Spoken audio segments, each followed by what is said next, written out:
Up next, the men behind American Gigolo re-team when Richard Gere comes back and makes a project with director Paul Schrader in this drama about a writer and draft dodger who agrees to recount his life for a team of documentary filmmakers in the first film that I saw in person at TIFF, Oh Canada.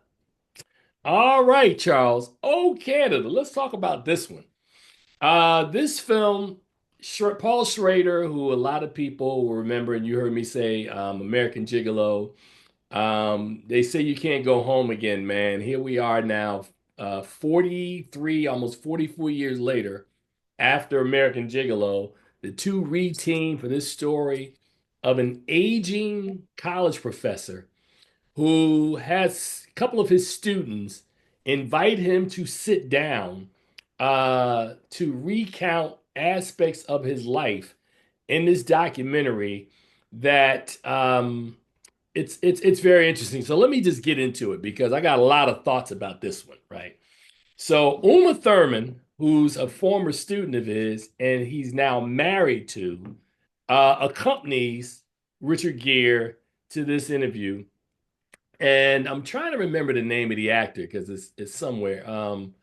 Oh, trying to remember. There was a young film. Oh, Michael Imperioli. That's who it was. Oh, okay. So Michael Imperioli and another young lady are a couple of students, along with Uma Thurman, who are all in the same class that Richard Gere taught as a professor. And years later, they've gone their separate ways, but stayed in touch. And to honor him, they want to do this documentary of his life. And at this point, he is very, very old. Richard Gere's character is very old and like doesn't have much time left. And they want to document him before he is gone on. Uh, Against the wishes of his wife, played by Uma Thurman, he agrees to come in and sit down, and they put a camera on him and they focus and ask him questions. And then the film takes us back in flashback so that we can kind of examine his life or see his journey, right?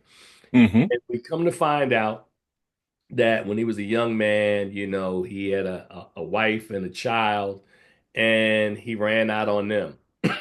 Pretty much, Charles. Look, he ran out on them, and then he dodged the war, right? Dodged Vietnam, right?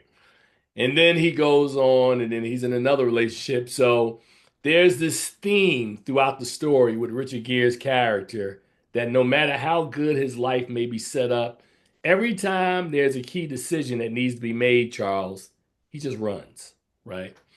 And it sets up this very interesting sort of kind of back and forth that not just occurs with him, but with these students and how the knowledge and what they're gaining from him. And we start seeing the onion unpeeled so that we can really figure out this man that Richard Gere becomes.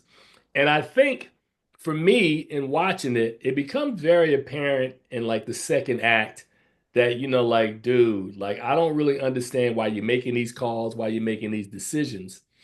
And it really solidifies in the third act when, we sort of see the moment that he has to make the decision, which will alter his life. And, whether you look at it as in a good way or a bad way. And all I could say, man, is that once it was over, I was like, my goodness, old boy to old cat. Uh, I didn't like this movie a lot. I think I was not in the minority. There were a lot of people that didn't like Old Canada. I want to say that it was pretentious.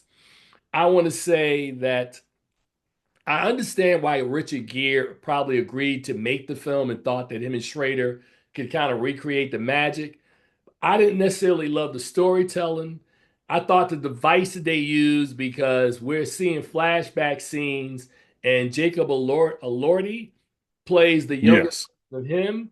And there's some very interesting choices early when they're doing the flashback scenes that we see Richard Gere as his elder self in a flashback scene. Then we see Jacob Elordi in flashback scenes.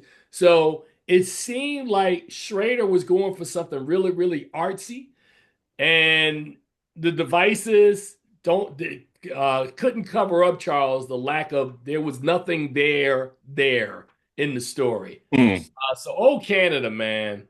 Oh boy. Not good at all, man. I give old Canada a D. Um, Woo. this movie really didn't work for me, man. And thank God, everything I saw after this, the needle pointed up.